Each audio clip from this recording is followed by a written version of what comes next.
CNN contributor Simone Sanders attacks those on the right calling for civility. A New Yorker fact-checker publicly, and falsely, accused a disabled war veteran who works for ICE of being a Nazi. A Jewish Trump supporter was aggressively confronted and viciously assaulted by a liberal racist at a Kathy Griffin show in San Francisco. 23 The attacker, who was caught on video, was arrested for the assault. July 2018.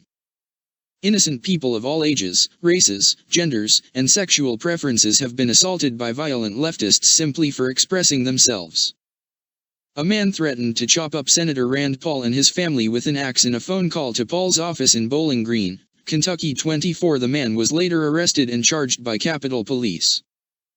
Senior Democrat Party leader Maxine Waters called for mob violence against the Trump administration. 25 In response, Judicial Watch President Tom Fitton called for Waters to be investigated and possibly expelled from the House of Representatives for violating House ethics rules by her words and actions. Washington Post reporter publicly calls on mobs to give Trump officials a life sentence of harassment. Angry Democratic Socialist mob stalks Mitch McConnell again. 26. The Nebraska GOP headquarters was attacked by Open Borders activists who smashed windows and spray-painted, "Abolish ICE." 27. CNN analyst Mark Lamont Hill justifies violence against Trump supporters. 28. A woman at a party in Martha's Vineyard, Massachusetts threatened to stab Alan Dershowitz in the heart for his refusal to support impeachment of President Trump. 29. In San Antonio, Texas, 30-year-old Kino Jimenez assaulted a 15-year-old boy for wearing a MAGA hat, throwing a drink in the boy's face and stealing his hat.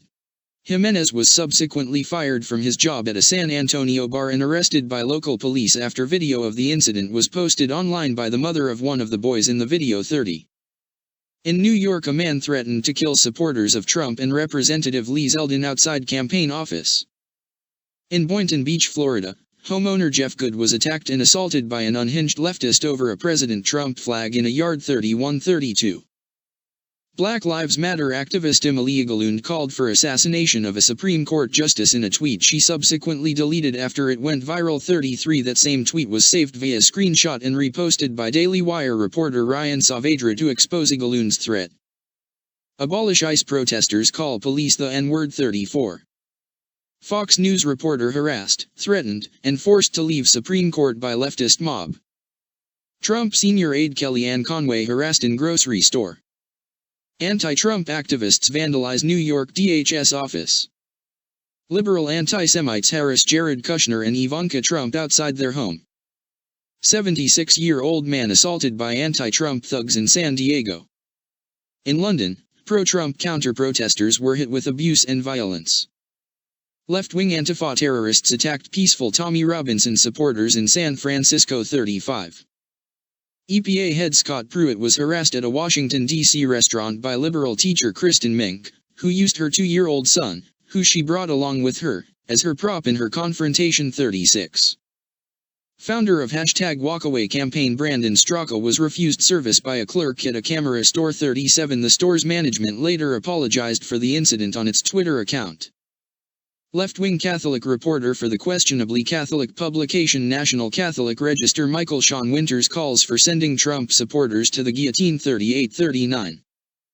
Memphis native Sherry Hopper, the aunt of a cancer survivor, was harassed with online hate attacks, including ludicrous accusations against her of being a Russian bot, for thanking Eric Trump for $16 million in St. Jude support. 40-41. Representative Steve Cohen called for a military coup against Trump. 42. Unindicted conspirator James Comey says, patriots have to stand up to Trump. 43. Facebook defends calls to shoot Republican congressman. 44. Antifa terrorists attacked a Patriot Prayer rally in Portland and falsely accused the pro-Trump group of engaging in violence and hatred, behavior which Antifa itself engaged in at the event. 45-46. Several of the Antifa attackers were later arrested for disorderly conduct. Abolish ICE activists behead an effigy of President Trump with a guillotine. 47. Michelle Wolf compared ICE to violent radical Islamic terrorists. 48. Left-wing anti-American Maxine Waters supporters burn an American flag, Iran-style. 49. Seattle teenager Ashton Hess was attacked and spat upon by 2 leftists simply for wearing a MAGA hat. 50. Antifa terrorists threaten Mike Cernovica's children. 51. A racist Elizabeth Warren supporter was taken down by supporters of Dr. Shiva Ayyadurai of MIT and then arrested at the scene after he assaulted Dr. Ayyadurai, who is running against Warren in the 2018 U.S. Senate election in Massachusetts. 52-53. Lawsuit against the city of San Jose for coordinating with leftist rioters who beat Trump supporters in June 2016 allowed to proceed. 54. Leftist hoodlums attack Trump supporters at Trump's Star on the Hollywood Walk of Fame. 55. Anti-ICE protesters in Portland, Oregon, emboldened by a stand-down order against local police by Democrat Mayor Ted Wheeler, violently protested in the city and threatened to kill the daughter of the owners of a mom-and-pop food truck that serves ICE agents. 56. While police refused to respond to 911 requests for assistance to protect ICE agents attacked and threatened by the anti-ICE mob. 57. Wheeler subsequently came under heavy criticism and was accused of violating the Constitution for giving the stand-down order and exposing ICE agents and the public to danger from the protesters, and the union representing ICE agents notified Wheeler, "Your current policy forbidding Portland law enforcement agencies from assisting employees of the Immigration and Customs Enforcement Agency, ICE, who request law enforcement assistance while at or away from work is a violation of the United States Constitution's Equal Protection Clause. As you are aware, the 14th Amendment forbids the government from denying any person or persons equal protection of the laws. We understand that you have a difference of opinion with the current President of the United States, and some of his policies, but we fail to see why targeting the employees of ICE and leaving them vulnerable to violence, harassment, and even death furthers a legitimate government interest. Your policy has created a zone of terror and lawlessness. We ask that you end your policy of not responding to calls for police services from ICE employees immediately." 58. August 2018. More blood in the streets at ongoing Portland, Oregon Antifa riots. 59. Antifa riots in Berkeley. Antifa black shirts smash windows of U.S. Marine Corps recruiting office. 60. Antifa riots in Rhode Island. Cowardly Antifa racists attacked and beat Sikh Republican Surjit Malhi in Sacramento, California. 61. Although reported by Sacramento CBS station KOVR, its report refused to identify the attackers as Antifa members. Multiple death threats against Representatives Steve Scalise and Chris Smith. 62. Among those subsequently arrested for making the online threats were Democrat supporters Carlos Bayon and Daryl Finklin. The Secret Service began investigating open threats by Antifa, many caught on camera, to murder President Trump. 63. A Pearl Jam poster for Democrat Senator Jon Tester showed a dead President Trump with an eagle eating his corpse, in addition to showing a burning White House. 64. The judge in Paul Manafort's trial came under federal protection after multiple threats. 65.